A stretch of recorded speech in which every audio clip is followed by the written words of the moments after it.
you.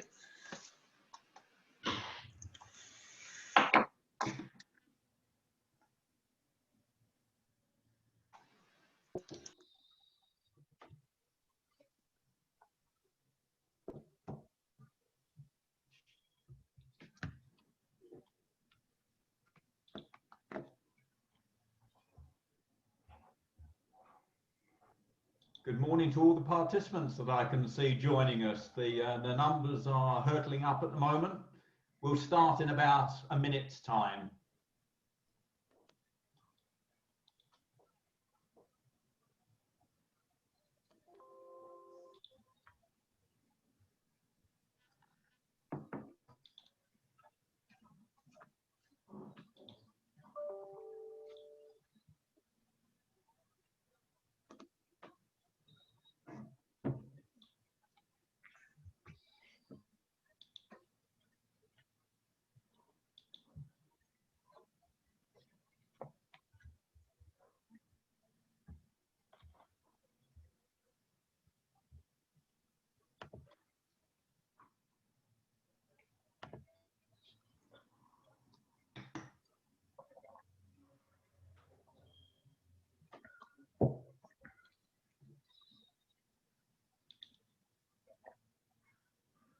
Just a little note to those who are not presenting, just make sure you guys mute if you're not going to be up and live immediately.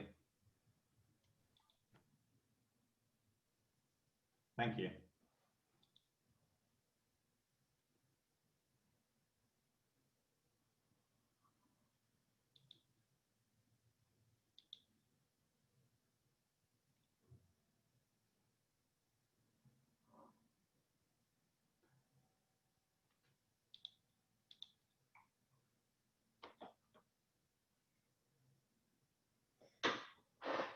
Okay, good morning all. I was just waiting there to see whether we tipped over the 200 mark, but to all 175 of you that have decided to join us today, thank you very much and a welcome to our webinar on Brexit. For those who don't know, I'm Mark Bailey, CEO of the BBGA. Our session is planned to be as dynamic as we can today. This is not going to be one of the prolonged sessions that you get. We're looking to have punchy topics running for about 10 minutes. We won't be having questions after each individual session. The people who are presenting will try and cover some of the advanced questions. They've seen the questions that we shared with you yesterday, so they'll try and move those into what they present. Anything that we don't cover, we'll try and cover towards the end. And just to make it clear, if we haven't answered things, then we'll try and provide some written answers to everything, along with, we're going to do individual video sessions for each of the 10-minute sessions and share those with you. It'll probably take us a few days in order to edit that down and get it ready for you. First of all, I'd like to thank our main sponsor, Close Brothers, and supported by Martin Fiddler. This has all been facilitated by our colleagues at Osprey, by the way, and all of those combined have made this possible for you free of charge, which is really good, and this is a real promising thing for our sector in aviation. So, quick explanation of the event. This is talking about Brexit that has happened, the issues that we're facing and looking forward. This isn't about going back over old ground. It's trying to answer the questions that we have and looking what we can try and do to make ourselves as strong as we can in aviation. Technically, for those who haven't used Zoom webinar before, you'll find that there's a Q&A button down the bottom where you can add questions to the list that's already been submitted. We'll look at collating those and we'll try and answer those towards the end. There's also a chat room as well where there can be various comments. All I would say is be nice to each other in the virtual world, but do enjoy yourselves as well. Really, I don't want to labour it any more than that. We're going to try and get these sessions moving through quickly. We've got a really good group of people that are going to share their thoughts with you. And I'm not going to hold up any longer. I'd like to start with Richard Coe of WingX, who can give us a summary of exactly what we've been facing, and then maybe finish with what we might be seeing in the future. Richard, are you okay to take over in the virtual world? Very much. Thank you, Mark. And I will, as the slides come up, I will take you through what we're seeing from our vantage point in terms of global trends in 2020, and particularly since March, in business aviation and other fixed wing activities. So, Lindsay, if we can just go to the next slide. What this shows from January 2020 is worldwide fixed wing aviation, in particular scheduled activity, that is all the commercial airlines, and blue being business aviation. So that's a global picture. And what it shows is that both scheduled and business aviation saw severe drop-offs in activity around week 12, which is what the y-axis marks. And business aviation has since had a much stronger recovery. So business aviation has shown a lot more resilience than scheduled aviation, and indeed markedly more resilience, as I've anecdotally indicated on the top right, compared to other travel sectors around cruises, for example, or hotels. So business aviation, March to September, in terms of flights, is down by 35%. If we go to the next slide. Now let's look at the different regions. Now I'm going to highlight today the trends in Europe, obviously. Europe has been the most affected in terms of negative impact in business aviation. So now we're just looking at business aviation, specifically business jet flight hours. So that's the indicator here, 30% reduction in business jet flight hours between January and the end of August, a little bit worse than North America and worse than other regions around the world. So we go to the next slide, please. So now drilling down to a country level, you can see that the UK in terms of business jet hours is down by 35%. So the way these charts work, by the way, is the y-axis is showing the number of hours flown, and the x-axis showing the dates between January and the end of August. So the black line shows the 7-day moving average. You can see the grey is 2019 and the blue is 2020. So UK doing a little worse than the US. Not as bad through this year so far as Spain, France, and Italy. We go to the next slide, please.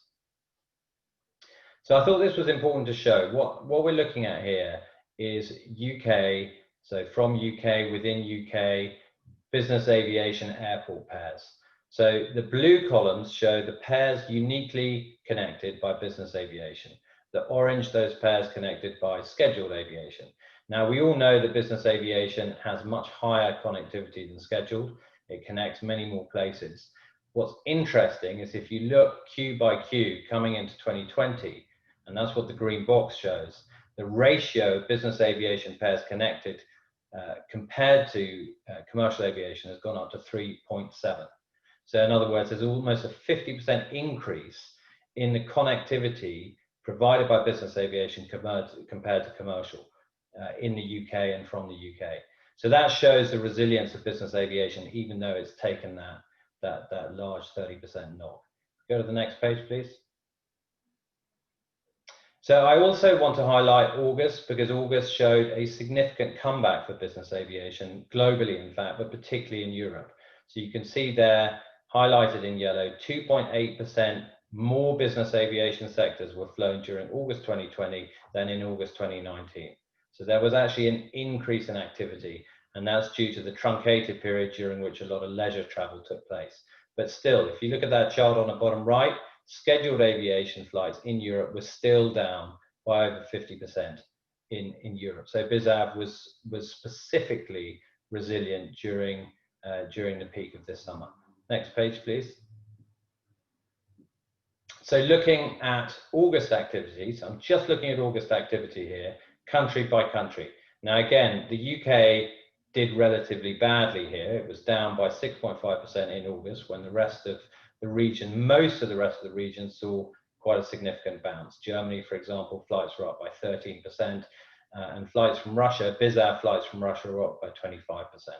So although August was a bounce back for the industry, the UK didn't do so well and was behind August 2019.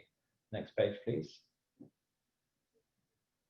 So what I'm picking up here are just a few indicators in terms of what kind of aircraft are being used in business aviation in the UK. And again, the timeline is from January all the way to the mid of September.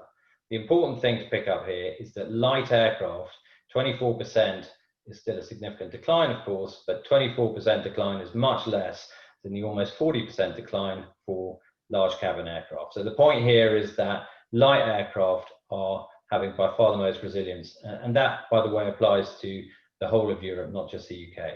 Next page, please.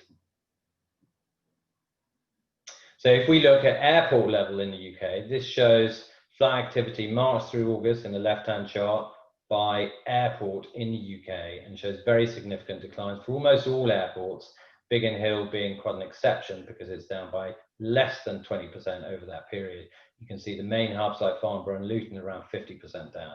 The right-hand table shows the August peak, and that's for all European airports, so the ICAO codes for the European airports. You can actually see that Olbia was the busiest airport for business aviation in August.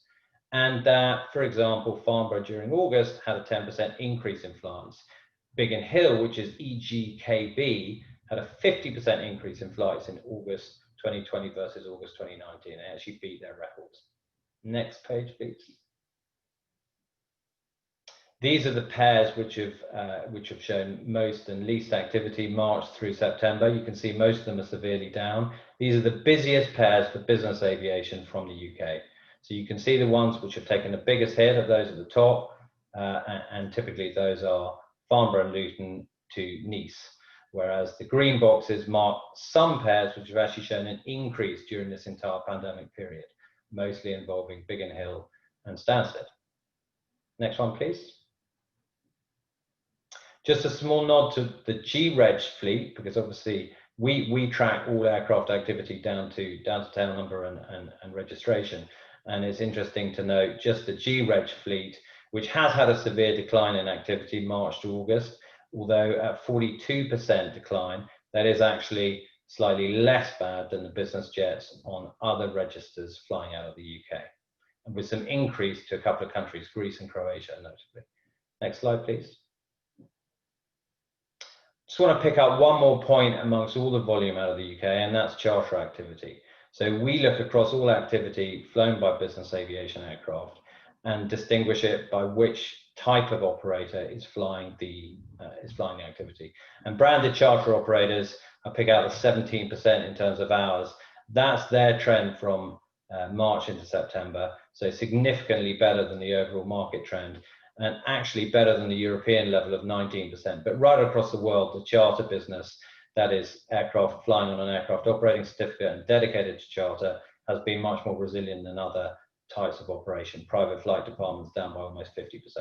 Next slide, please.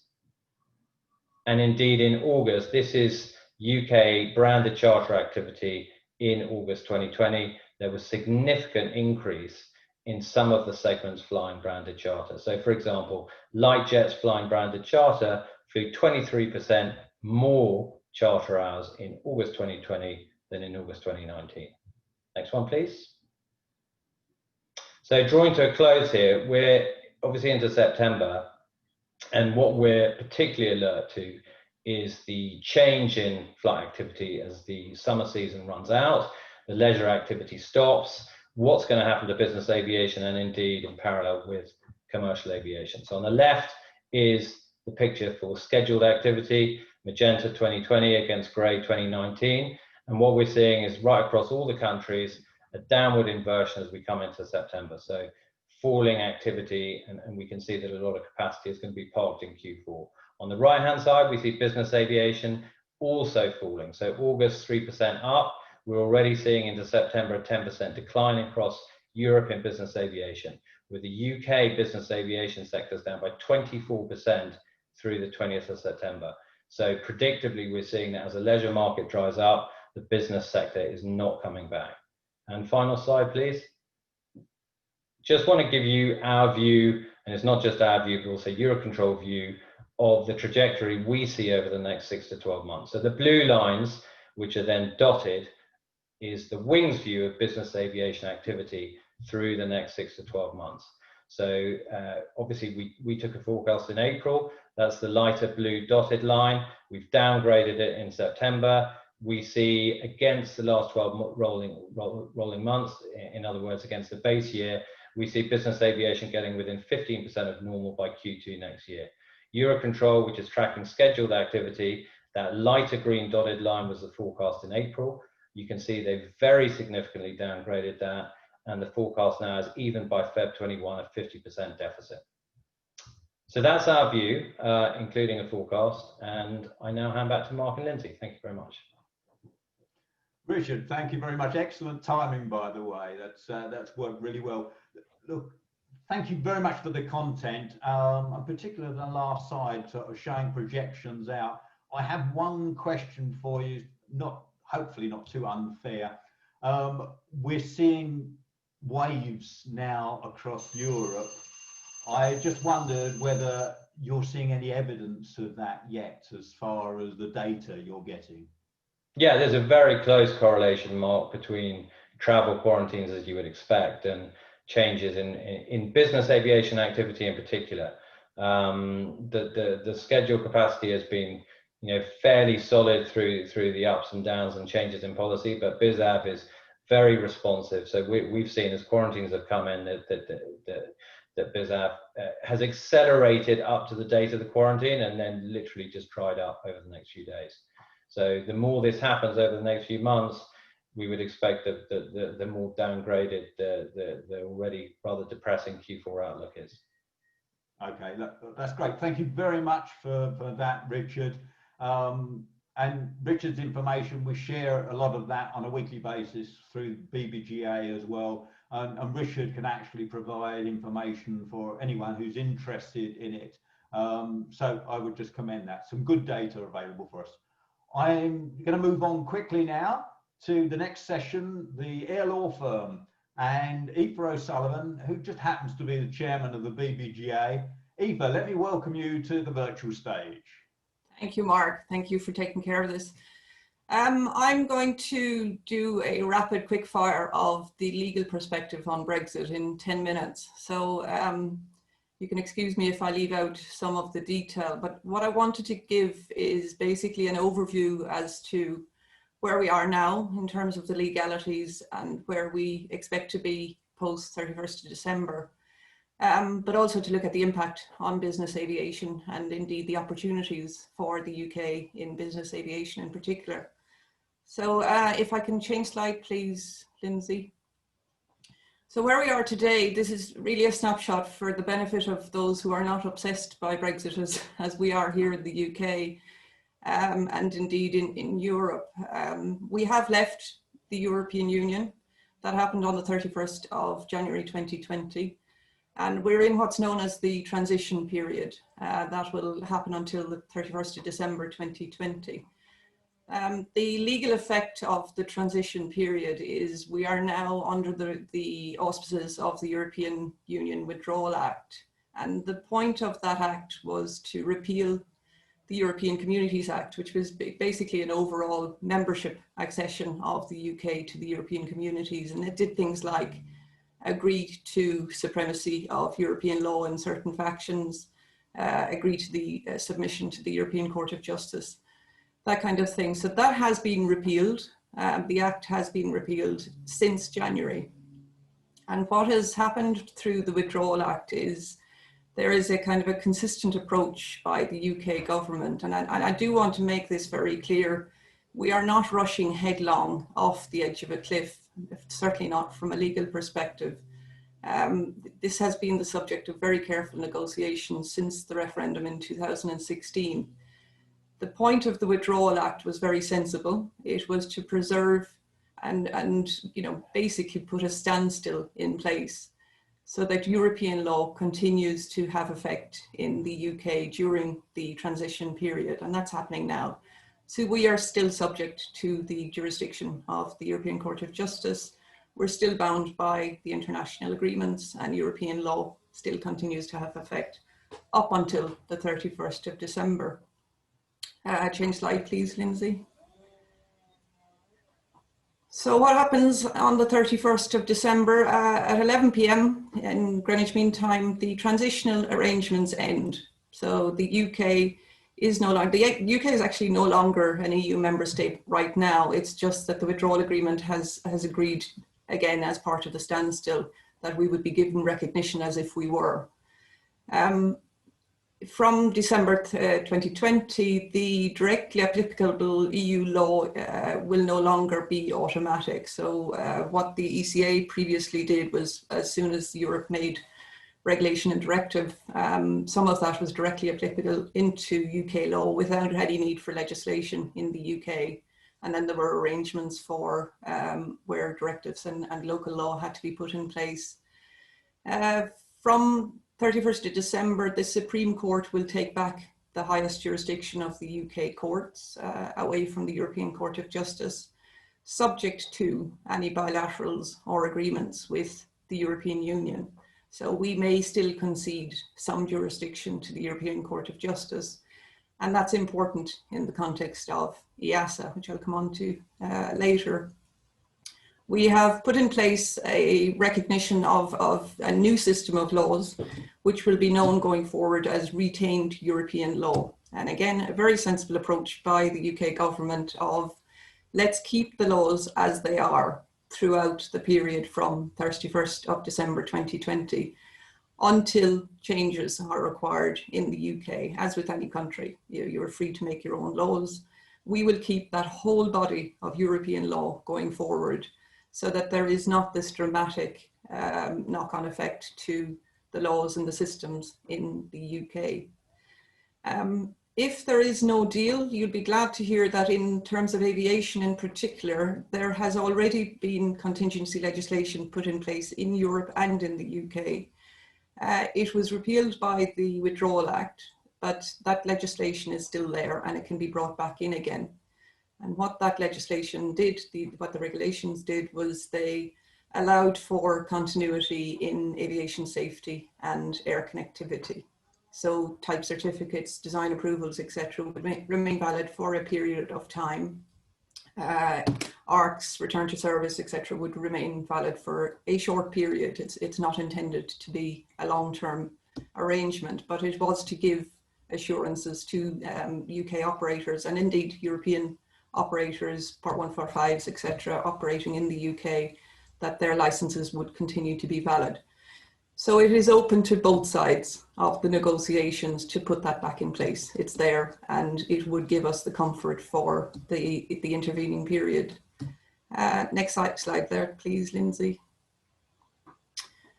So what's the impact on business aviation? It obviously depends on the negotiations, which, as we all know, are ongoing. They are incredibly difficult negotiations. In most recent days, we've had a lot of to and fro on the latest move by the British government, which is to start implementing its own legislation. And the challenge, and ultimately the European Union is basically saying the UK are in breach of international agreement. Unfortunately, it's not that simple. The biggest issues are really around citizens' rights and the Northern Ireland Protocol, which is being dealt with. It is incredibly political. It is in Northern Ireland in particular, and the Good Friday Agreement. You're talking hundreds and hundreds of years of history, and you know the Good Friday Agreement brought peace, and that is what is being protected, and that's what should be protected. It's very, very important.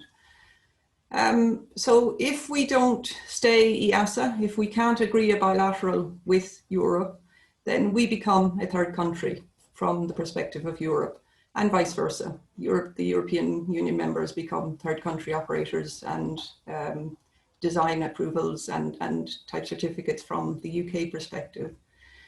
And what that means is arrangements will need to be made to have those certificates, approvals, etc. recognised by each other. And that would be the purpose of a bilateral agreement.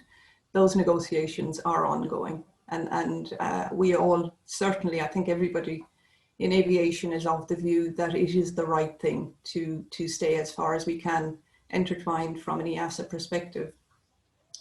It is inevitable that the role of the UK in EASA will change. So even if we were to agree to a Swiss type approach to EASA, where we accede to it, we have access to the market, but we are not allowed to participate in the management of EASA and the policies. That's possible. It's a shame because the UK has contributed an awful lot to EASA over the years, both in terms of funding and also in terms of expertise. But it is what it is. It's unfortunate that it has become part of the political negotiation, but it is an important part of the political negotiation. As of now, we are assuming that we won't have the full 9 freedoms of EASA, and I think Dave Kendrick and the CAA are going to take that on later just to explain what that means. I do want to highlight, though, that it's not the be-all and end-all for UK aviation, and I will talk about it on the next slide and I come to opportunities. There are other bilaterals that the UK will be free to negotiate with the international market. So the bilateral with the European single aviation market, for example, similar would be the Open Skies Agreement, which has already been negotiated with the US, between the US and the UK. The VAT status of UK and Isle of Man imported aircraft, that has been a matter of great contention. Mark and I have done a lot of work in the background with the DFT, the Treasury, etc., on having this, the current status of UK and Isle of Man imported aircraft recognised and grandfathered going forward. It is something we are continuing to push because we do consider that to be incredibly important from a UK perspective. Also from a European perspective, it's an unnecessary fallout from the UK leaving the customs union, and it is well open to both sides to allow the status quo to continue in terms of already imported aircraft. Adrian is going to take that one on in more detail. Ownership and control, I'll deal with that slightly later. English law, this is obviously a bugbear of mine. English law won't go away as a governing law. The principles of English law, the reason you choose English law are predictability, stability, etc.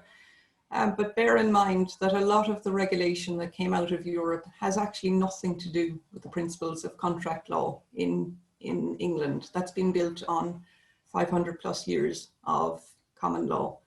They're well-established principles. It's the same reason people choose New York law. It's a system of law that is very valid. It's not contingent on us staying in Europe, and I want to be very clear on that. Lexitis delivery location. Interestingly, I think the financiers are going to be very pleased to hear this. Lexitis will become less of an issue. That's the principle whereby when you want to put a charge on an aircraft under English law, it should be in a jurisdiction that in its domestic law recognises English law. We can come back to England. I see England as becoming a very valuable delivery location for transactions. We have the setup here, we have the maintenance facilities, we have the English law, we have the charges, etc. So I can see that happening. And again, Adrian will talk about the tax side. And then very briefly, on to the last slide, Lindsay, please, is what are the opportunities? There are a lot. And if you put it back into the context of, we are now effectively a global market, that the international trade continues to increase. The UK is very minded towards being an export-led economy. The UK has already publicly stated that they are planning to put a lot of the money into the public spending money into infrastructure and transport. We have in our political declaration on the back of the Withdrawal Act, we have a very conscious statement towards negotiating a comprehensive air transport agreement. So the UK is determined to do this. The UK, on leaving the EU, is open to negotiate its own bilaterals and free trade agreements with other countries, China, US, Asia, Latin America, all of which are incredibly important markets for aviation. So I think it's important to just put it in context of, yes, the negotiations are very much around the UK and the EU, but I don't think we should lose sight of the opportunities that are out there for UK in terms of the other markets. Aircraft leasing and finance, because of the move out from the customs union and the ability for the UK to create its own reforms and tax breaks, it is open to the UK to take on the aircraft leasing market in much the same way as Ireland, Singapore, Hong Kong have. We have actually 130 double tax treaties, which is one of the highest in the world. It would be an easy move for the UK. And the setup is here. There's no reason we can't do it. Ownership and control, the CAA have already said that they would view it being, they would like to take a more relaxed approach to the ownership and control rules, that they are the rules that basically require majority ownership of AOC holders in the UK to be predominantly now going forward would be UK. The CAA are saying they would like that to open. That is very interesting from a UK perspective because it opens up the whole body of investors that can come into this market and help develop the market. Skills gaps, obviously with the restriction on free movement of workers, there is going to be a skills gap and it is something that is being addressed in the UK. It does give opportunities to UK training facilities. It does give opportunities in terms of apprenticeships. And it's something that we do need to capitalise on and make sure that we as an industry are taking care of that. So that's it. That's my very quick snapshot of what I think, I hope, is a more positive outlook. It's not all doom and gloom. I promise you from a lawyer's perspective, it is not all doom and gloom. There are a lot of opportunities. And I think the point we need to appreciate now is the UK has left and that's not going to change. So now is the time for the UK to step up and take those opportunities. Eva, thank you very much for that. And it's nice to have that end on a positive note. And because that's the theme of what we're trying to do. It's trying to see how we can make this better, not look over our shoulders. Right, just a little bit of information for people. I can see that we're getting some good questions coming through the Q&A. I'm not going to try and type in and answer them. Some of them on cabotage. I think that CA team David might well be picking those up and they'll be reading those to have a link into. And there's an additional one for EU law at the bottom that I imagine Eva will have a little look at when she gets offline here. So I'm going to switch over now to our next session. And I'd like to welcome Alex Durran from Saxon Air, their MD, on to our virtual stage to talk about what he's facing as an operator. Alex, to you. Good morning, thanks Mark. Good morning everyone. Thank you very much for the opportunity to talk today. I'm Alex Durran, the CEO of Saxon Air, part of the Klein Aviation Group. I've been working business aviation for over 25 years and I'm old enough to remember a time when we were probably less EU focused. So there is a different way of working. At the same time, I've worked extensively in Europe. I've got a lot of friends and colleagues in Europe and very used to that level of operation. So I'm used to UK perspective, European, and what I'll try and introduce and touch on today is the theoretical aspects that Aoife's touched on is actually the sharp end of it. You know, we understand the landscape, but there is a deadline coming and we actually need to continue operating. So I'm part of Klein Aviation Group. We are a Norwich-based business. We own hangars, offices at Norwich. We have an FBO for GA, BizAv, and offshore operators. We also own aircraft. We manage aircraft. We have a worldwide AOC. We have fixed wing and rotary. So we've got a fairly extensive footprint. Next slide, please, Lindsay. So how will Brexit affect us? Obviously, I can't cover that in 10 minutes, but I think what I want to do is just touch on the reality. So there's been a lot of talk for a very long time with no decisions. And really, this is about the impact of no decisions on us as a business planning. Most businesses now are planning the following year. We're talking the next quarter, and we don't know our landscape. So I'll try and give some examples of how that works. Next slide, please, Lindsay. So we've got the group of companies, Klein Air, we own aircraft. We have operating companies, which is the Saxon Air company. So I'll be talking about Saxon Air Charter. Next slide, please, Lindsay. So this is the operation of our balance between, it's interesting how we look at the opportunities and the threats. So our fixed-wing operations, we have about 20% of our traffic is intra-European. So we have a significant exposure there. On the other side, we have a growing rotary business, which is very UK focused. So we have quite a schizophrenic view of it. Next slide, please, Lindsay.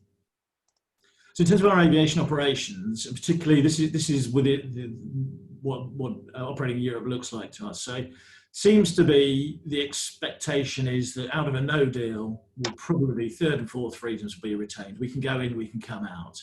The critical one for us is fifth and sixth, which is the ability to operate flights within the EU or as part of a series of journeys which require intra-European traffic.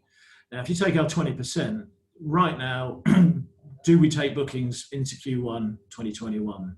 And we don't know. We don't know what we'll be allowed to do.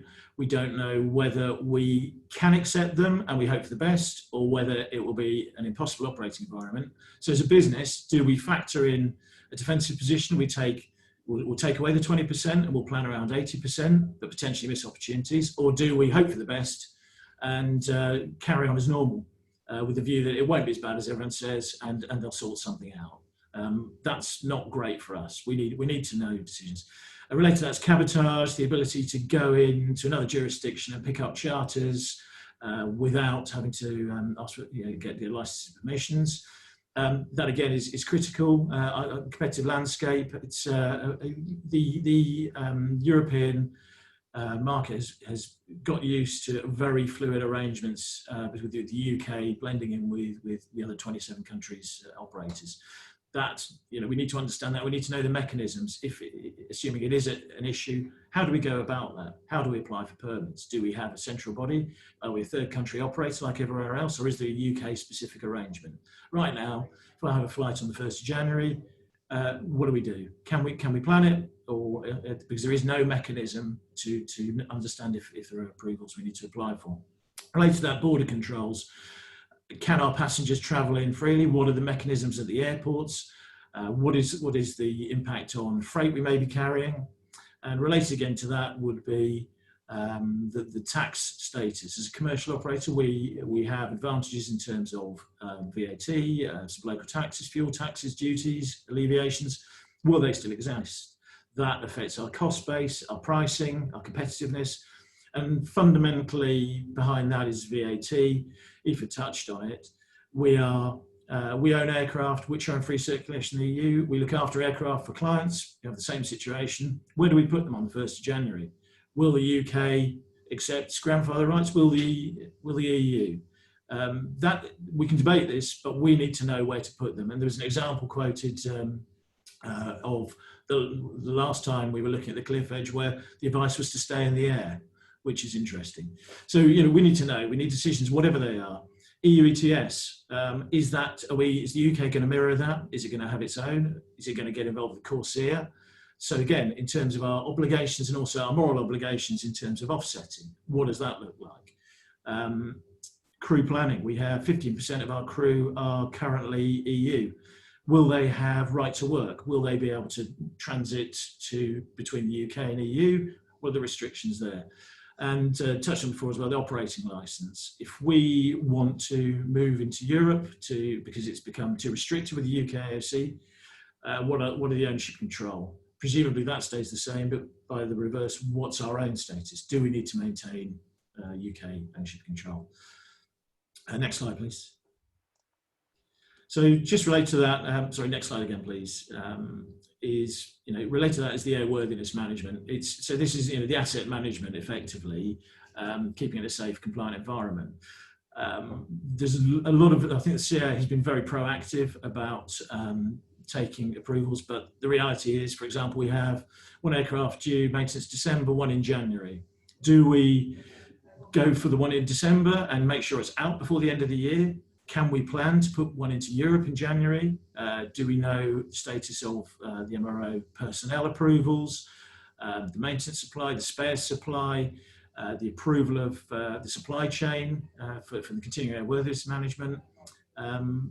these are questions that we now need to make decisions. Maintenance is due. Where do we put it? That will have an impact, not just here. We have great relationships with some European maintenance locations. They will lose our business if we're not sure. We'll have to put it into the UK. So, there's a very material impact. Next slide, please. So I think it's very, very easy to complain, basically just shouting at the wind.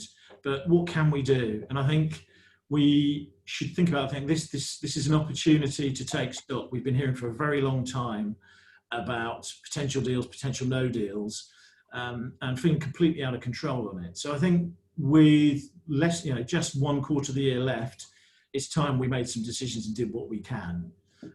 Next slide, please.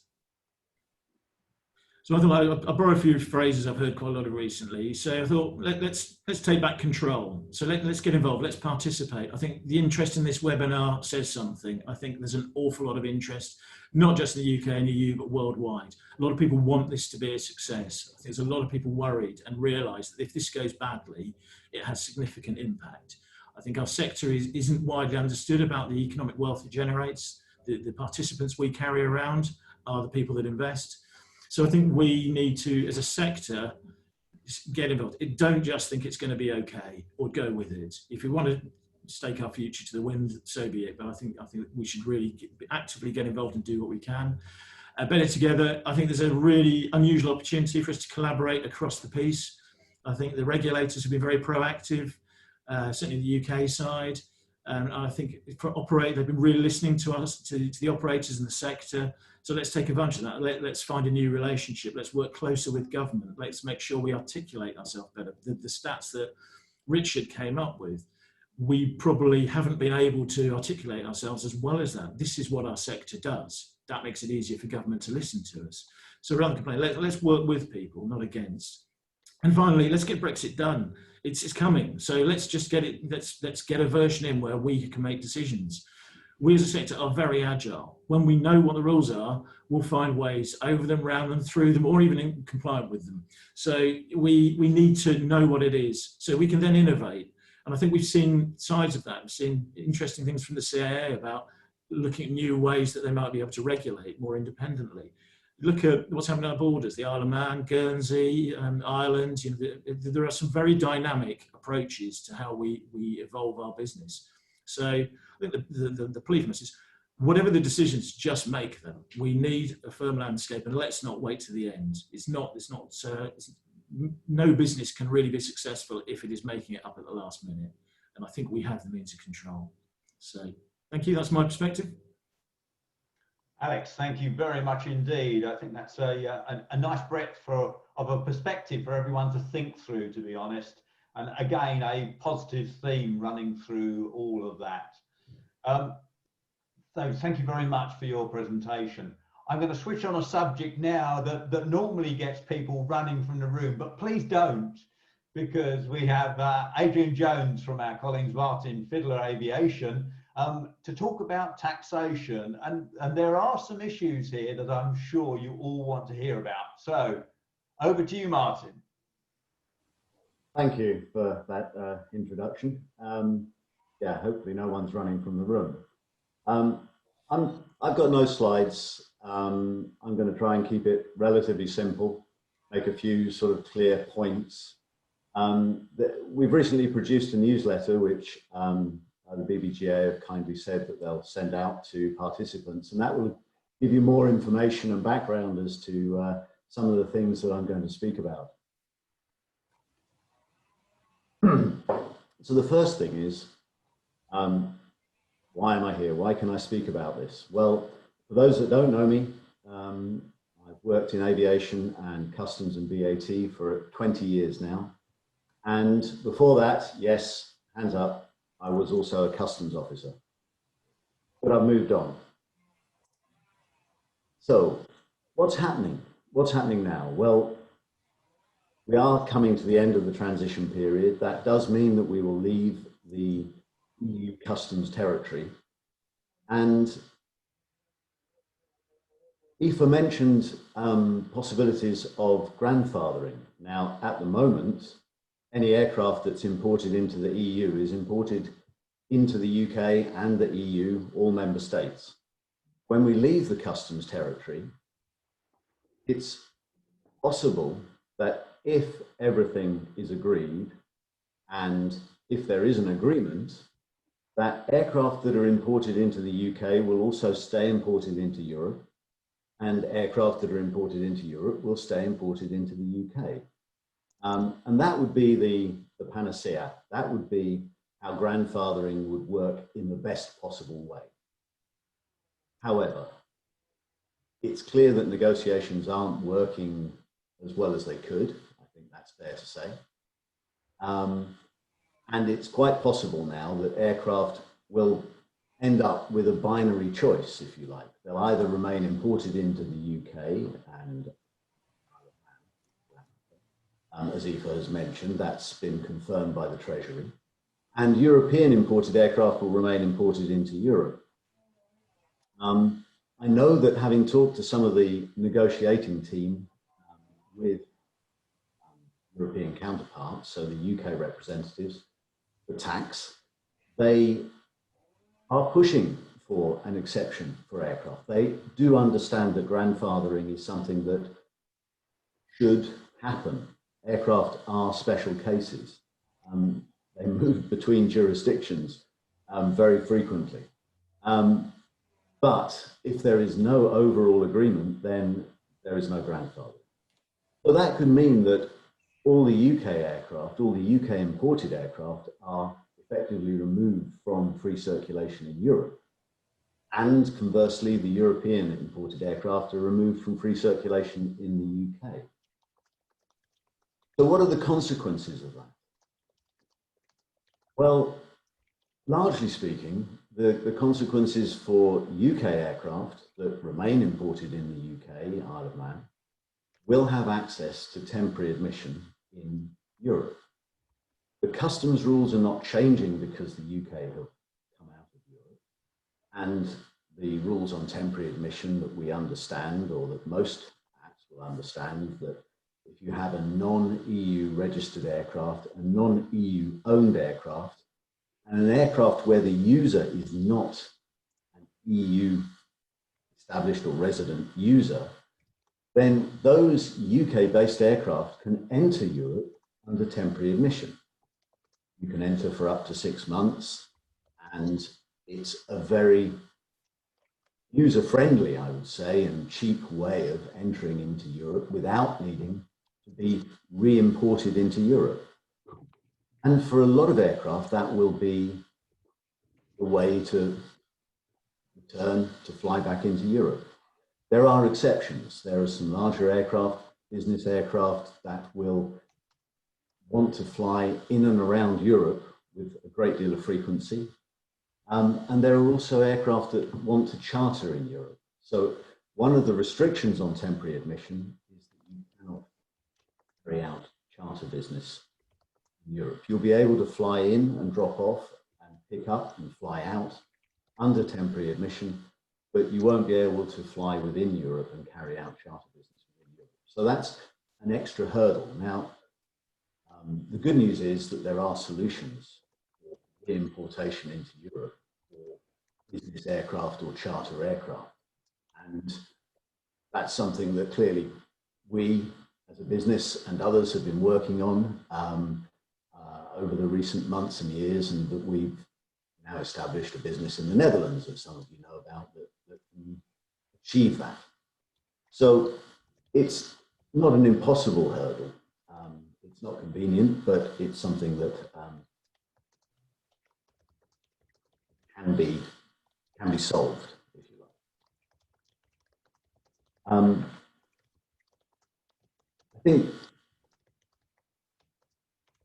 there was a focus on looking for some good news here. That was one of the things that we did want to put across. And as Aoife said, the UK could become more of a centre for certain things. There could be benefits to come out of these changes. And so I thought I'd finish on something which is more good news. and that's that the UK could perhaps be used as more of a closing location. This could be good for brokers out there, for lawyers, possibly financiers, because instead of perhaps aircraft flying to typically the Channel Islands or Switzerland, they could now come to the UK. They wouldn't be subject to EU VAT territory rules. Closing could take place outside of Europe, for example, and using, say, a system of customs warehouse, they wouldn't need to be imported into the UK either. So there are actually some benefits to be got from separation of the UK from the EU VAT territory. I think that's really all I have to say on this. I've probably come in slightly ahead of schedule, Mark, but I'm going to be around to answer questions as needed as they arise. Thank you very much, Adrian. I'm just looking at some of the Q&A questions here. There's an ideal question for you. Is there any money left in the UK to invest after Brexit? So yeah, you don't have to answer that, but I just think it's nicely amusing anyway. I think there's a quick answer there, and that's something that Aoife touched on, the fact that we'd be able to control our own taxes going forward. I'm a tax advisor, so my view is perhaps that the government will look to increase taxes. At the moment, any indirect taxes that they can apply can only be VAT, because we're controlled by an EU directive. But once you remove that directive, there could be other taxes that a government could apply, the UK government could apply. So I think there's going to be a lot of lobbying here. The government will want to collect more tax, and the industry sectors will want to have tax easements because of the impact of the virus. So I think we need to shout loud through the BBGA. Yeah. But thank you very much, Adrian. There's been lots of previous discussions in terms of what we can do with training, how we can make the UK a better place for people to come to, and some of those, if we can make our own tax decisions, we might be able to put ourselves in a good position to do so. So much appreciated. I'd now like to move on to our colleagues from DFT. And just to add to what was said earlier on, we've been able to work very closely with David and his DFT team during what's been going on. So we're having regular discussions, we're having regular exchanges, and getting very quick responses. So that's set you up, David, now for the session. I'll let you introduce your team. You can unmute yourself when you're ready and join the virtual stage.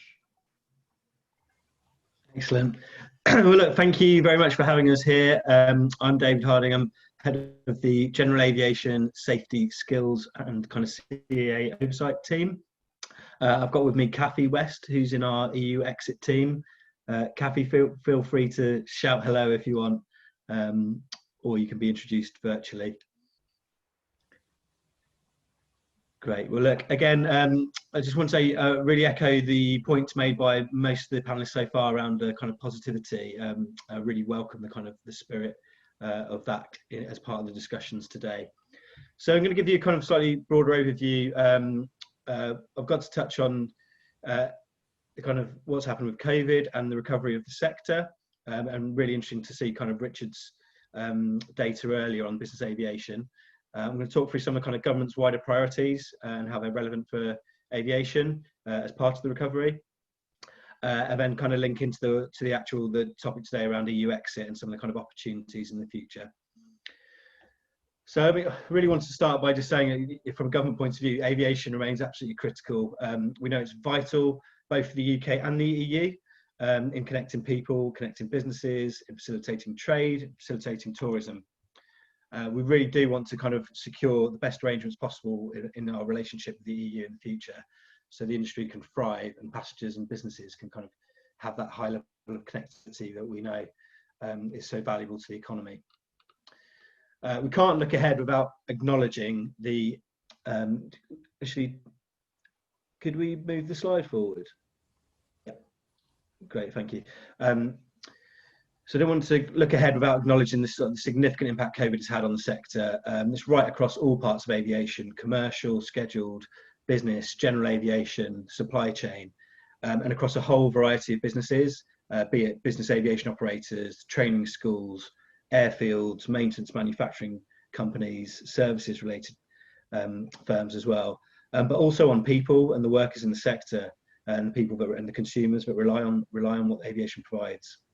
And I want to be clear, echo what Mark said, that the Department of Ministers have really appreciated the business aviation's engagement throughout COVID and the response, particularly in supporting essential flights and business as part of the recovery, and engaging proactively with us.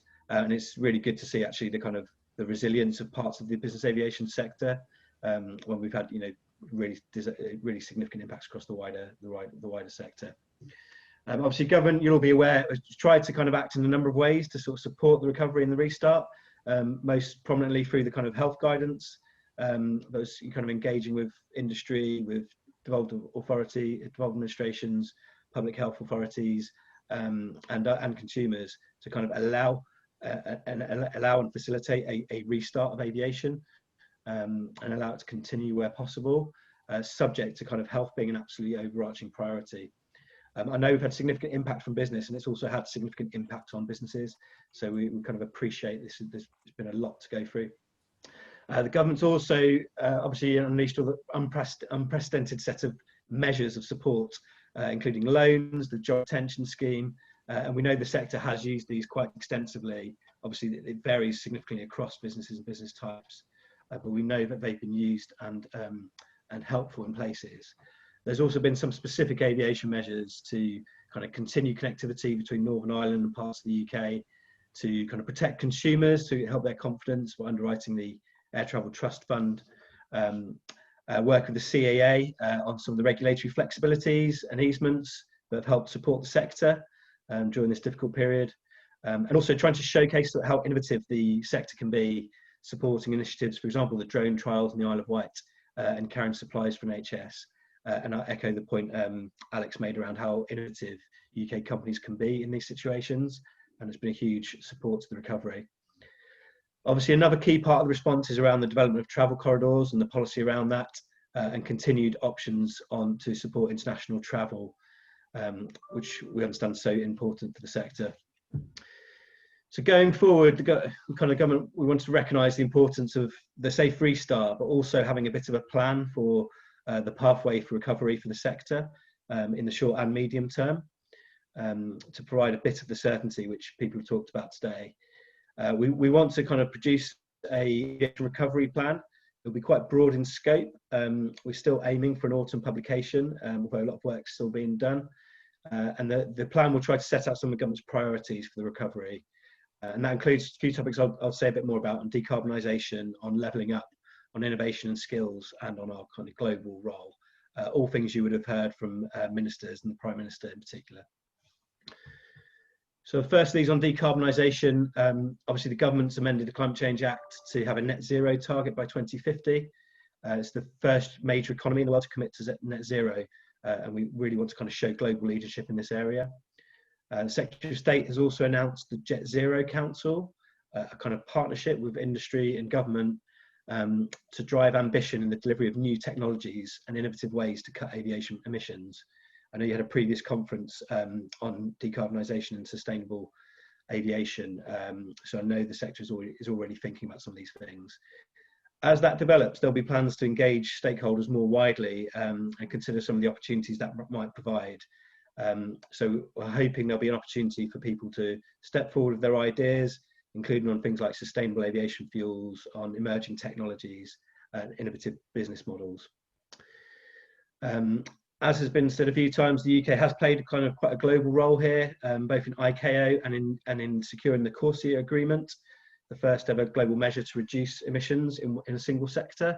And I think we want to continue that global influence in this really important global issue. So we see a significant opportunity for the UK to kind of be a leader here, to kind of invest in these areas, to create jobs and skills areas, particularly with the history of innovation in the UK aviation sector. The next one is on levelling up. Again, something you would have heard the Prime Minister say more than a few times. The government is committed to levelling up across the country, and we recognise there have been specific impacts on regions, the Flybe collapse, and the impacts of COVID-19 on regional airports and regional economies, what that means for connectivity across the UK. This is a kind of fundamental challenge that the government wants to work on. And we're looking at options, working with industry around where key routes can be established, what options we can do to support regional connectivity, and absolutely the importance of having a thriving competitive aviation sector to deliver that. As a key part of that as well, we recognise that GA airfields have huge local and regional economic contributions and social contributions, but also vital for the kind of connectivity that the network provides. So we will be looking at how airfields play into the regional connectivity and levelling up debate. Thirdly, on innovation and skills, I've said already, we've said it a few times, the UK has a very proud history of innovation in aviation, and we really hope this continues as new forms of electric and autonomous aviation aircraft emerge. We've got a range of exciting programmes already, including the Innovate UK Future Flight Challenge and the ATI's Fly Zero project. The government's also helped establish the Innovation Hub in the CAA, which is supporting innovators and bringing new kind of ideas and concepts to the market safely and securely. And we hope that continues to flourish. On skills more broadly, we are looking at what we can do to support skills and skills retention in the sector, both short term, given the impacts of COVID on people, on businesses, on jobs, and longer term in terms of what we can do for the future skills and diversity of the sector. Alongside some of the measures we've already mentioned to support jobs in the short run, there's all in terms of regulatory flexibilities and job retention scheme. And we're also looking at what we can do to support and deliver work with DWP, Department of Education, and Department of Business Enterprise and the Industrial Strategy, including on the Flexible Support Fund for people made redundant that can support retraining, including work on apprenticeships, which Aoife mentioned earlier, and other ways to retain skills across the sector and maintain those, particularly the high value skills. Longer term, we still have ambitions to build on our kind of Reach for the Sky diversity programme. We do want to have a kind of more skilled, more diverse and more sustainable workforce to deliver the kind of future opportunities for the sector, and that will remain important. And our concern is kind of to prevent any short-run scarring that affects and undermines the delivery of those long-run objectives. Again, we see the network of GA airfields is quite key in terms of this grassroots for skills and innovation. It's an entry route for people into the sector, and also potential locations to develop new technologies and test them, potentially supporting all innovation and decarbonisation objectives. And this is all critical to have a kind of a skilled and competitive aviation sector which can kind of exploit and deliver on the opportunities in a post-EU exit world. And finally, in terms of our global influence, the UK has always kind of played a kind of influential role in aviation. We've had one of the biggest aviation markets in Europe, the third largest network in the world pre-COVID. I think we've got the second biggest business aviation market. Mark can correct me if that's not right. And the second largest aerospace industry in the world. So we're proud of kind of the global role the UK has played, and we want to maintain that. We know there will be challenges to that, given COVID and the recovery, given the rise of other powers, and given Brexit. But we do want to kind of do what we can to seize the opportunities to remain a global influencer and mitigate any risks to that. We'll do that by trying to invest in technologies and sectors which we've talked about.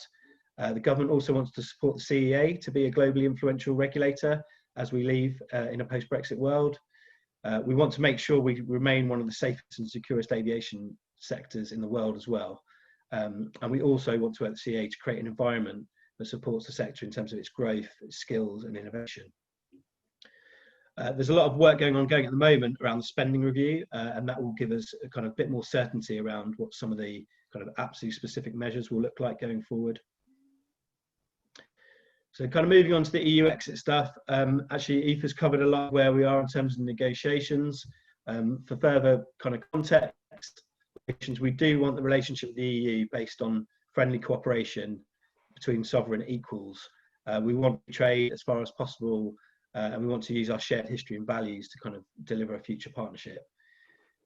We want to secure the best arrangements so the industry can thrive and passengers can have their levels of connectivity and value for money and choice and prices, and that businesses can do that too. We're seeking an air transport agreement with provisions on market access for air services, operational and aviation security, and collaboration on air traffic management. This will all help passengers benefit from the connectivity and choice, and provide operational commercial flexibility for industry. We also want the aviation safety agreement with the EU that facilitates the recognition of aviation safety standards, make sure it maintains high safety outcomes, and allows continued regulatory cooperation between the UK and the EU. Obviously, the negotiations are ongoing. We are continuing to try to secure a bilateral aviation safety agreement that will enable some of that, but the negotiations are obviously complex, and we are preparing for different scenarios. I think Rob and Dave will touch on this more, but in terms of preparedness, the government and the CAA has been preparing for the possibility of leaving the EASA system since the EU referendum in 2016. A number of new people have been recruited already into the CAA, and we are working to consider what the governance might be around the future functions that are needed, particularly on state design, on rule making, and on what we can do together on international influence. We're also keen that we ensure effective engagement and communication with industry on what's going on. So again, we're really grateful that this webinar today has been held so we can share that information and get thoughts. We think there's been good progress to date on the preparedness. There's obviously more to do, but the kind of commitment from the government is to make sure the CAA does have the capability to deliver on the new functions they'll need to do, and an ambition to be kind of globally influential, so we can provide that level of certainty. In terms of the opportunities and ambitions, I've mentioned some of the priorities which we think will help the UK economy, and some of the priorities to deliver a stronger economy which will help the aviation sector. The key thing will be, once we've left the EASA system, is the autonomy to develop our own regulations where we think that's right. That will need to be based on what we think is right for industry, and we know there's a degree of cross-border issues as well.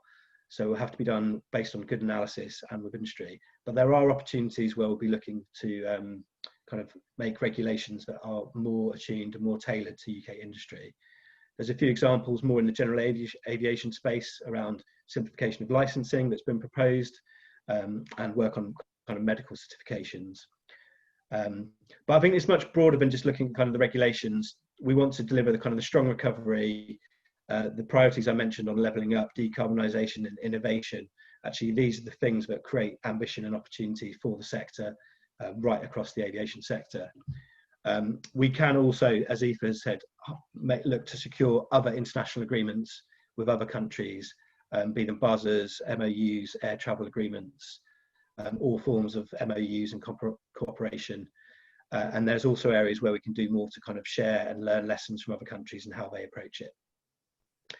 We still welcome insights from people today on some of the potential opportunities you see as well, and your kind of reactions to some of the points we've discussed today. But overall, I think that just echoing this theme of positivity is we do want there to be some degree of continuity and certainty for businesses in the short run. We do think there are opportunities for the sector longer run, and particularly with the kind of innovative companies we have that can kind of flex and adapt over time to deliver what these objectives are. So thank you very much. Thank you very much, David. Before we move on to Rob and the CAA team, I have a quick question for you, which is, we put a lot of work into a future aviation strategy, and then the world shifted on its axis. Any thoughts about what we might do with that, with the change of aviation minister, second wave? Any thoughts about what we might do with the timing of that through to 2021? Yes, I think the kind of priority for government on that side is to deliver this aviation recovery plan. So that is much shorter term in nature than the 2050 strategy, given where the sector is and what we think the sector needs right across it. That doesn't stop some of the kind of longer term objectives, and I think some of the ones I've talked about are long term objectives. They're just fundamentally things we need to kind of prioritise to get the sector still parts of it restarted, but to help it recover over the coming few years. So it may well be a bit shorter term in nature, but some of the themes are long-term ambitions. Zero is a 2050 ambition, so that is kind of a long-term ambition there. Levelling up would take a long time to achieve, so it will remain kind of quite a core ambition for the government as is.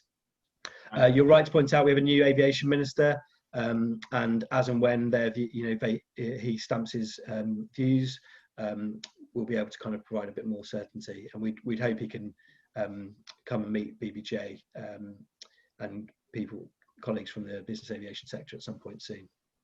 All right, look, thank you very much, David. We've got a lot of people online today that are genuinely standing by, ready to help out with working groups and be able to help develop some of the stuff that you're talking about. The one thing you do get is a lot of proactive people in our sector. So there we go. That's an open offer to you. Right, I'll let you off the hook, David. Thank you very much for your comprehensive presentation. I'm going to welcome Rob Bishton, Director of SRG at CA, with his team to talk through some of the issues that we've got from the questions that have been posed. We're going to run this one slightly differently. I'll be posing some of the questions to the CAA team, and they will be dealing with them appropriately. So over to you, Rob. Mark, thank you.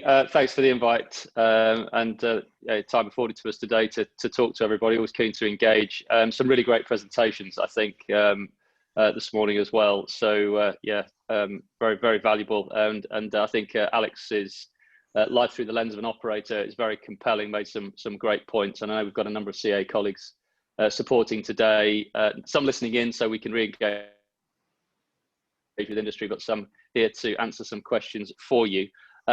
Before I sort of bridge into introducing David Kendrick, and he can run through his short presentation, just to build on points that David made there.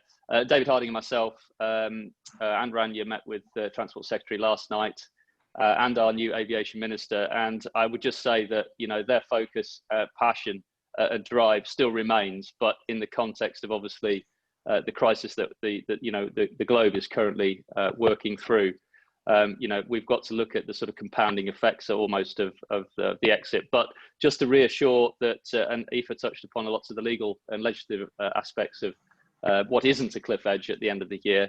And for CAA, we've been preparing for this. This is the third time.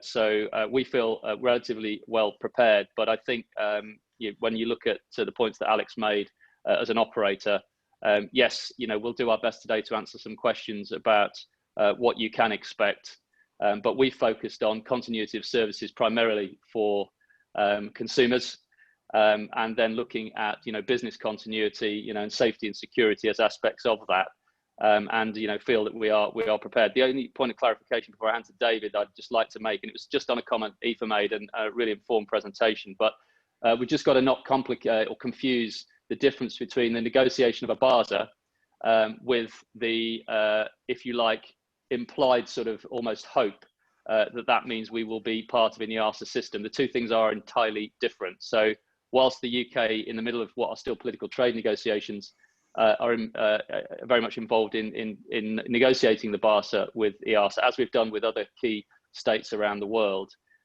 we are very much prepared for being independent of the EASA system.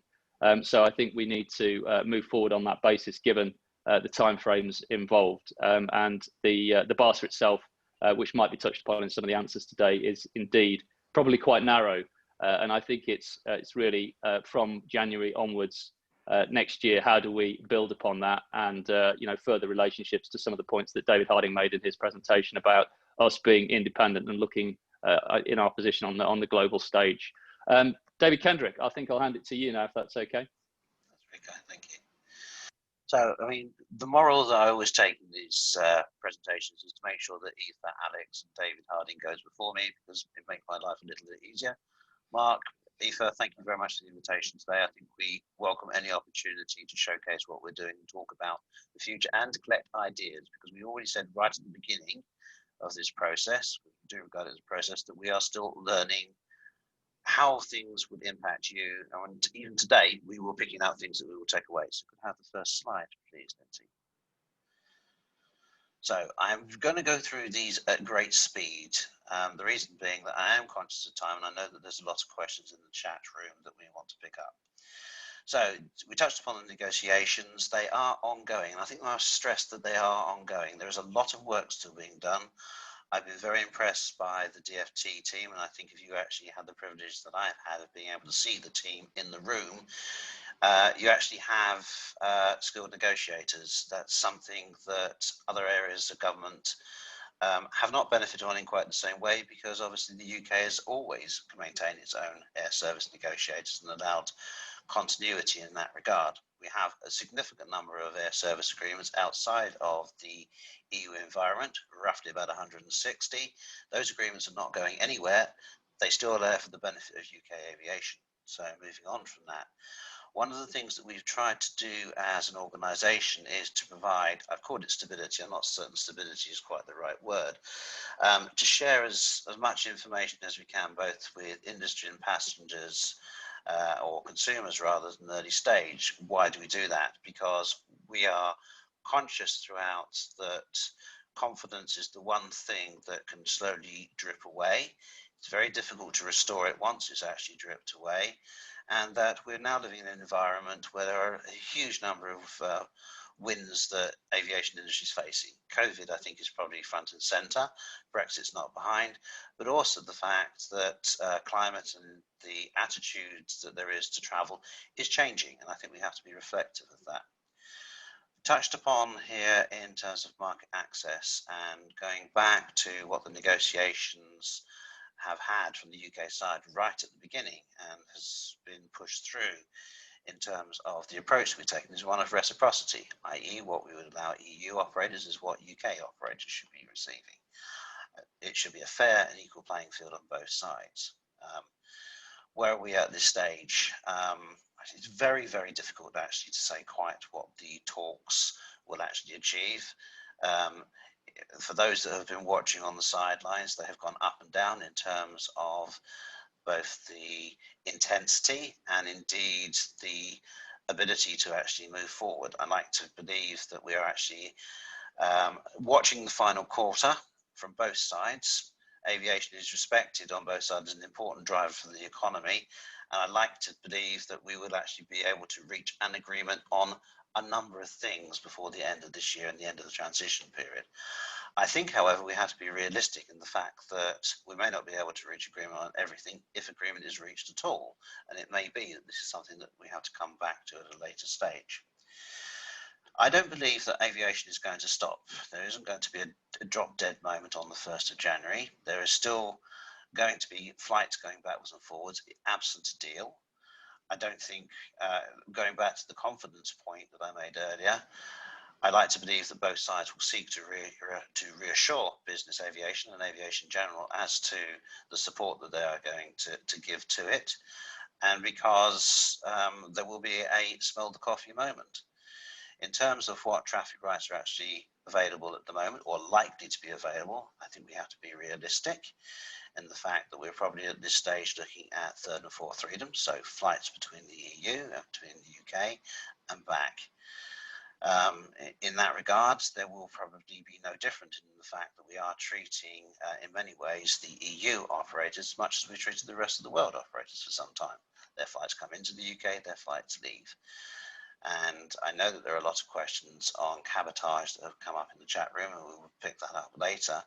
When we actually leave on the 1st of January, or the transition period actually ends at that particular point, cabotage at the moment is not something that is going to be available to EU operators, just as UK operators won't benefit from cabotage at a European level, unless, of course, the parties agree. Now, We've had situations in the past with rest of the world carriers when they have requested, as part of the permit process, cabotage rights. And when we actually get those requests, they are considered on a case-by-case basis, and we believe it's in the interest of UK PLC, having conversations with the Department for Transport, because it's never a simple decision, they may or may not be allowed. And I think that that is exactly the type of scenario that we were looking at here, in the fact that requests for market access beyond what might be agreed would actually be considered on a case-by-case basis. And I think that's really where you would want us to be. We don't really want to be in a scenario where we are considered to be rigid and flexible. We need to be able to see what the future actually holds and actually respond to it accordingly. In that regard, we are looking very carefully at the ad hoc charter processes that we actually have in place. We believe that they are efficient and well streamlined. UK carriers, of course, have a number of advantages in the fact that because they already hold route licenses and operating license from us, then they can already access the market access route under the air service agreements that we already have in place. Remember the 160 agreements that I spoke to you about earlier. And of course, ad hoc charter has always been treated in a different approach. For those that are old enough, and I am not one of them, despite comments to the contrary, the 1956 agreement on multilateral, the Paris Agreement, actually sets out very clearly that the amount of administrative burden that should be placed on this sector should be very light touch. It doesn't say it in quite those words, but that is the intent behind it. And that's very much the approach that the CA has taken in this regard, in the fact that the principles that it designs are designed not to be an administrative burden. They're there in order to provide what this country actually needs, which is safety, security, and ensuring that there is an equal playing field for operators. Could I have the next slide, Lindsay?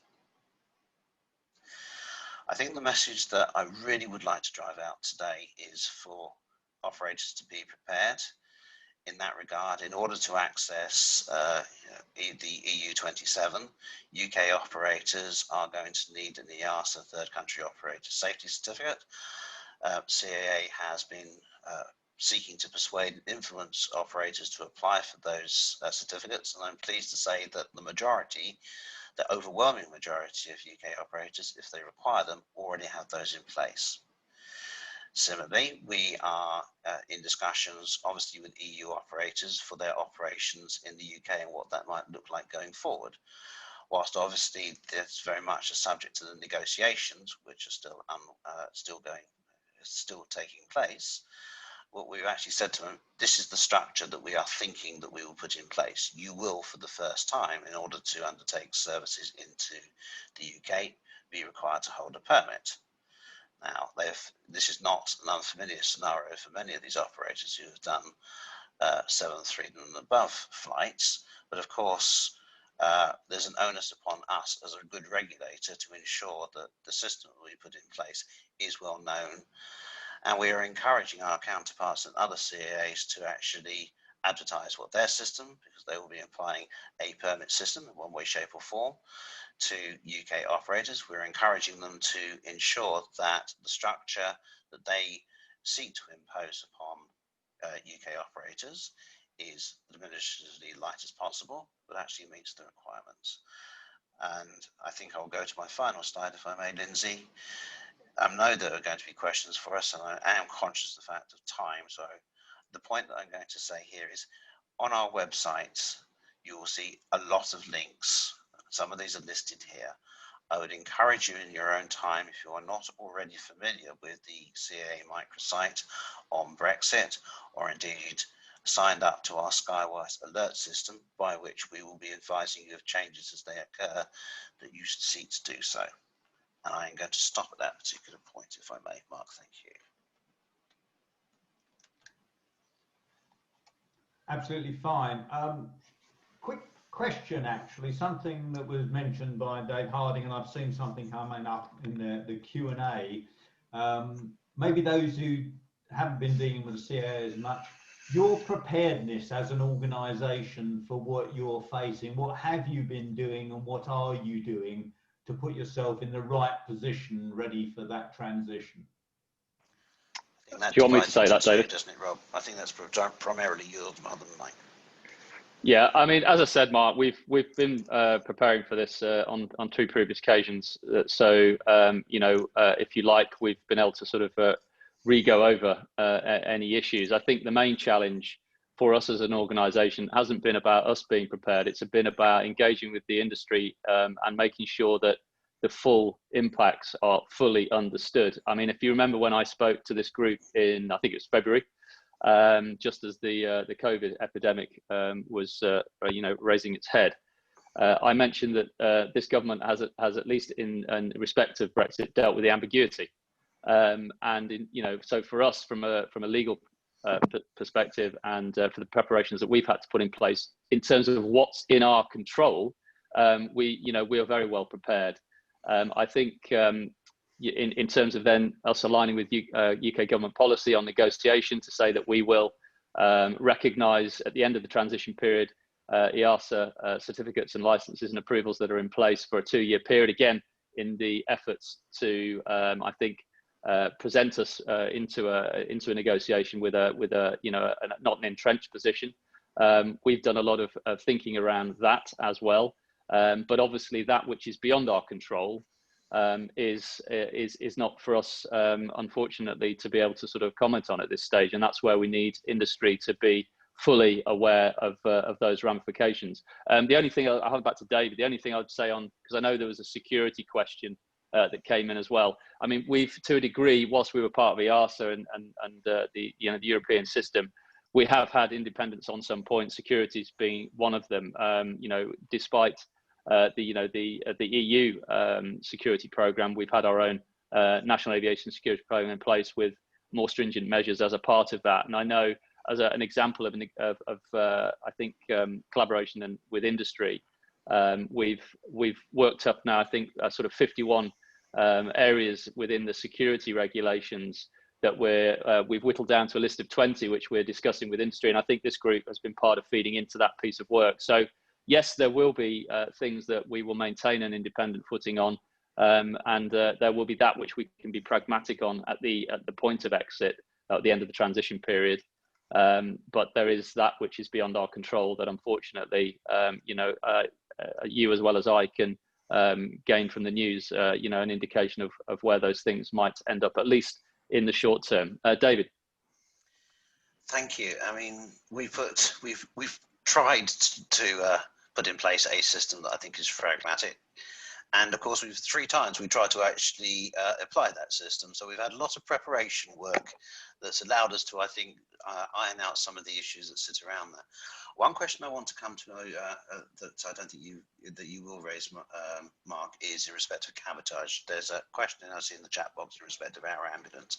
I want to deal with that one quickly because that's important. So from our perspective, air ambulance, that's safety of life.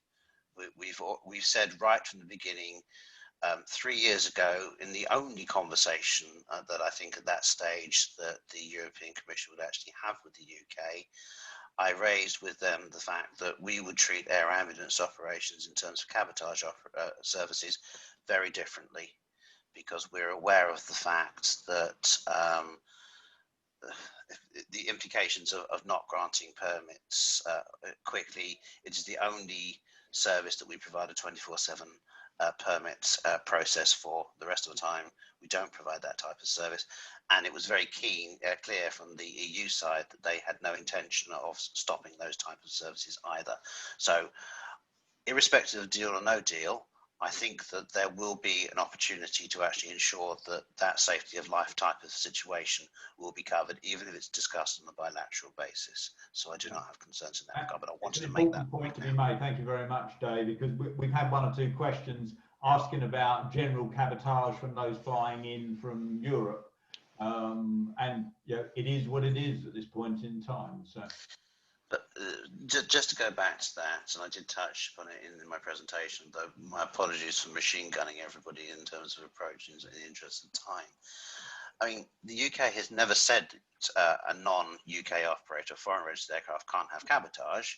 It's cabotage on our terms, however, or on terms of the UK's terms, set in accordance with the consultations we have with DFT.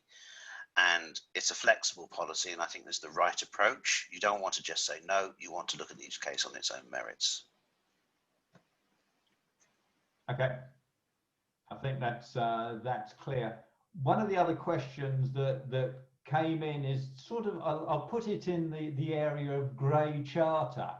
And we have a question in there about cost-sharing platforms continuing to operate and offer non-AOC carriers charters to the general public. Any comments, David?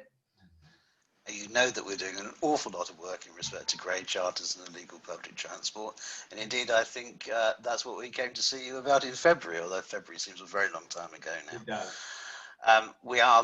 does. There is nothing illegal about cost sharing. We've set our policy in that regard. It has to be, so long as the guidance is actually maintained, then it is perfectly permissible. Where the guidance is not being maintained, then there's a conversation to be had. I think, as David Harding alluded to earlier, the thing that we're dealing with at the moment is the fact that the imagination of this industry, the aviation industry, which is probably why I like it so much, it's addictive, is the fact that they will always come up with an idea or a strategy that you have never heard before and need to go away and sit in the corner and scratch your head over. It doesn't mean to say that, and then we will come up with an answer. And I think there's been one or two recent sort of scenarios where we have done so. Okay, appreciated. Different question area for you. People are having difficulties with running their normal business and approvals, and your guys are having difficulties as well in maintaining what we used to do in the past. Is there anything that we want to say about what we might be considering for the future, what we're looking to do to try and keep business as much as normal as we possibly can? Whoever wants to pick that up. So Mark, I mean, maybe Mark, as a suggestion, the best way to frame that is I've got Dave Malins, the head of airworthiness, and also Glenn Bradley is the head of flight operations, who can look at it from an airworthiness approvals perspective. And Dave can maybe just briefly touch upon preparedness of what we've done there for the only thing that we actually really truly devolved to EASA back in 2003, which is state of design. So what we've done to sort of satisfy that requirement, and then talk about some of the maintenance approvals side of it and 145, and then Glenn might be able to answer any questions on sort of training and pilot licenses. Maybe Mark, that's the best approach. Brilliant. So we're calling David Malins to the table first. Indeed, Dave Malins, you're up. Okay. So let's start with the knowns, I suppose, if that's okay. State of design. For many of you, you may have been briefed on this. Some of you may be totally new subject. As Rob says, 1st of January, we take back that ICAO Annex 8 responsibility from EASA. There has been a significant amount of focus for the last 2.5 years on our preparedness. And that capability has now been stood up.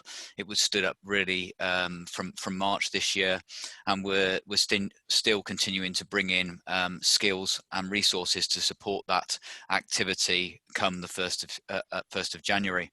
So we, as an airworthiness team, are very confident in that capability. That capability also has been set up to look to the future. So it's been set up to serve not only the ICAO Annex 8, state of design responsibilities, but it's also been set up to support innovation and the growing need for innovation, support general aviation as well, although they have their independent team sat within the general aviation unit at this moment in time, but there is some extra horsepower in our team to support that where required.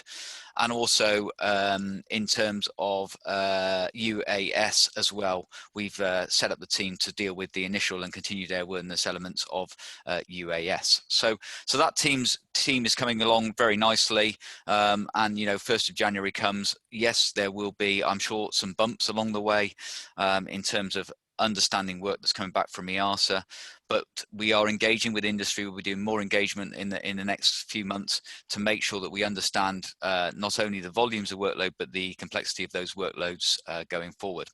So that's really where we are on state of design. Future oversight is an interesting challenge, Mark, as you're aware, and certainly we're engaging with BBGA and UKASF on what that might look like. We're definitely, you know, got the catalyst obviously from yourself, our own internal work as well. We recognise that we needed to do more in this area, certainly around performance-based oversight. What does that mean within the terms of airworthiness? We'd always been challenging that and taking it to the next level. I think COVID also triggers a bit more of a drive for us. You know, what size is industry going to be on the other side of this, and what does it look like? It's work in progress, Mark. I think the team that's working alongside your team is going to be critical in the coming months, certainly looking around how industry better demonstrates its compliance to us as a regulator, and how we then look at, if you like, more the performance and risk-based oversight in airworthiness approvals, recognizing that the regulation isn't fundamentally there today. So what does that look like? We've certainly had some internal workshops as well now that are quite well advanced in our thoughts. But the work that we're doing alongside the BBGA, I think will be very, very critical about what is industry's role in taking our oversight to the next level. So that's really where we are, Mark, on that. Okay. Much appreciated, David. It has been working well together. Just out of interest, we've got another session with our teams operating tomorrow, haven't we? The next stage is on that future oversight. Glenn, I think it's your turn for flight operations. Absolutely. I shall keep this fairly short and sweet, conscious of time. But just on that, obviously, there's a lot of work being gone on and updates on the microsite and all the rest of it. And the questions we're getting is around the validities of what's going on in the transition period for the 2 years. So the fundamental part of this is the statutory instrument states that any licenses, certificates and approvals that were issued before we leave at the end of the year will remain valid for up to a period of 2 years and treated as if they were issued by the UK. So from that point of view, if you have an ATO with an approval, an EASA approval, we will continue to recognise that for 2 years because that's not expiring. Same with an EASA licence. Things that will expire in that period, such as an FSTD certificate, that will need to be reissued by the UK in order to get validity to use that for UK training organisation. Any new licences issued in that period we wouldn't recognise. So that's kind of the fundamentals behind it all. And so the other thing to mention is TRIs and TREs. If they have a 3-year validity, if they expire within that period, then they would have to be transferred to a UK TRI or TRE. So that's if you stick with the fundamentals about have the wording of that tends to give us the right answer, and that's the way we point people. But we can certainly talk through any specific cases on that. So that's kind of where we are with the pilot licensing point of view. I can take lots more questions on that, but I just say if you stick to those principles, that'll lead you to the best answer, and we can get into more specific cases as required. Okay, Glenn, much appreciated. Thank you very much. I am conscious of time, and we're trying to keep a good pace on this. We have run over. My thought is that we run another 5 minutes and pick up some questions and then call it a day. I think it's great that we've still got 183 people online, which is really good. So they haven't run for the exit immediately. Dave Kendrick, I've seen that there's quite a few questions on the Q&A there. I wonder whether you wanted to pick up any of those cabotage type issues, because obviously people are still slightly confused on what's going on. Okay, well, let's seek to be clear. So in terms of cabotage, an EU operator won't have the right to cabotage in the UK absent an agreement that permits it. There's nothing to say that they can't, in making a request for a foreign carrier permit, which is the way that we will govern safety, security, traffic rights going forward, a long-established system over 30 years in place. It's been with the CAA. We took over stewardship and administration role roughly 5 years or so ago. Now, anybody can apply for cabotage. and we will consider, as I said, on a case-by-case basis. If there is merit in allowing it, then in consultation with the DFT, because there's always a discussion that sits around it. We don't do that in isolation. We're the stewards in the system. We don't set the policy that sits behind all of it. Then it will be allowed. And if there is no merit in the case, then it shan't. Now, from our perspective, there is no automatic right to cabotage. There is no automatic right to entry into the UK. To coin an American phrase that was used in the negotiations that we had with the US, so it's our sandbox, and we will decide who plays in it. So collectively, it's the UK sandbox, and if it's in the interest of the UK PLC to allow something, then we will allow it. And if it's not, then we shan't. That's the way I think I see this sort of going forward. Okay, thank you very much for that clarification. I'm just looking down the questions here. We're going to have a little change of topic away from focusing on you guys to the CAA. There are a couple of tax questions that were in our listing there. One was on VAT on training, and Adrian, if you're around, I don't know if you've got any comments on that one in particular. And there was another one about the agreements that we might well have in place, and actually how many of those agreements are we likely to have? Adrian. Hello, yes, sorry. The VAT on pilot training, we've had a look at that. The BBGA has helped us. We both sat down in front of the Chancellor of the Exchequer in the past to try and lobby for removal of VAT on pilot training. And that's something now that I guess the UK government could look at. They have to be careful about issues of state aid into certain sectors, and removal of taxes can be considered a form of state aid. But I think it's something that is probably going to be within their gift next year, and something that the BBGA could lobby for again, and would be worth doing. There are other member states in the European Union who, even before joining the single market, didn't apply VAT to pilot training, and they've been allowed to continue not applying VAT because it's been grandfathered in to their joining the single market. Spain is an example of that, I think. So I think with some justification we could lobby for the removal of the VAT there. In terms of double tax treaties, I think that the UK certainly has, as Aoife said, over 130 different double tax treaties with lots of different countries around the world. But they're all very specific to those countries. So you have to look at the country pairing before you delve into that double tax treaty to see what benefits you get. Some will give you a lot of benefits and others not. But they're all about direct tax. My presentation was about VAT and customs. And I think the point there, the upside for the UK, was that whereas before aircraft had flown traditionally down to the Channel Islands to escape VAT for closing, now they could fly to the UK because they'd be outside of EU VAT for closing in the UK. But they could also enter a system of customs warehousing in the UK, for example, that would keep them outside of the UK VAT system.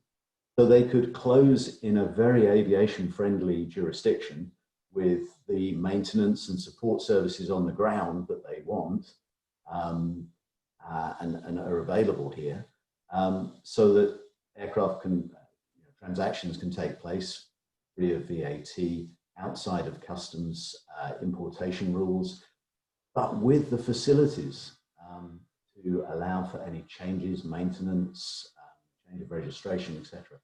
So definitely an upside there, and I think we'll keep looking on the tax side to see what else we can come up with to help with these changes.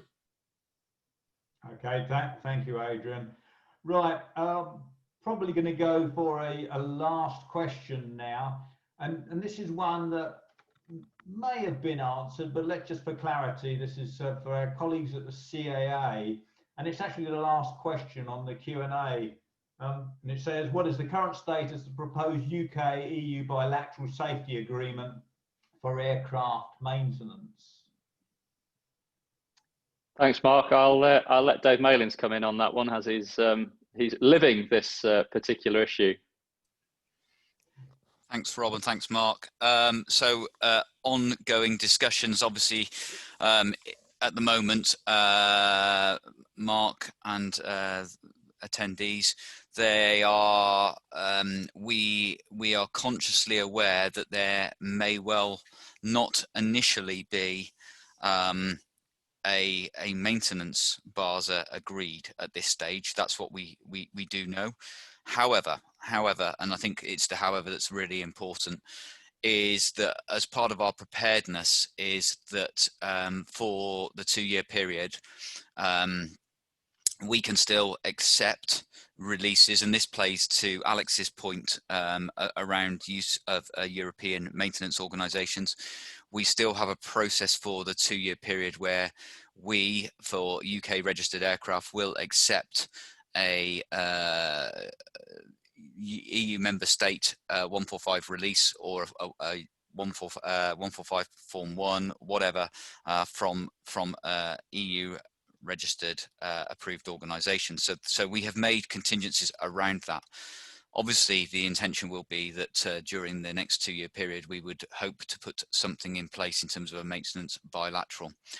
What we do need to reinforce to everybody is the awareness going the other way. If you are a UK 145 organisation and you maintain EU registered aircraft, then that will potentially be a problem, and you will need to contact EASA and put in place a third country approval for that work to for you to be able to release those aircraft. So and those third country approval applications are open to people now to apply for, and we are putting those into a triage system so that we can work accordingly with the EU as required. So the contingencies are there. Just remind everybody again, as David Kendrick mentioned earlier, a lot of good information on our website around 145 and all airworthiness approvals. That those subjects are touched upon, and there's some good guidance there for industry to look at. So hopefully, Mark, that answers the question of where we are with the bilaterals.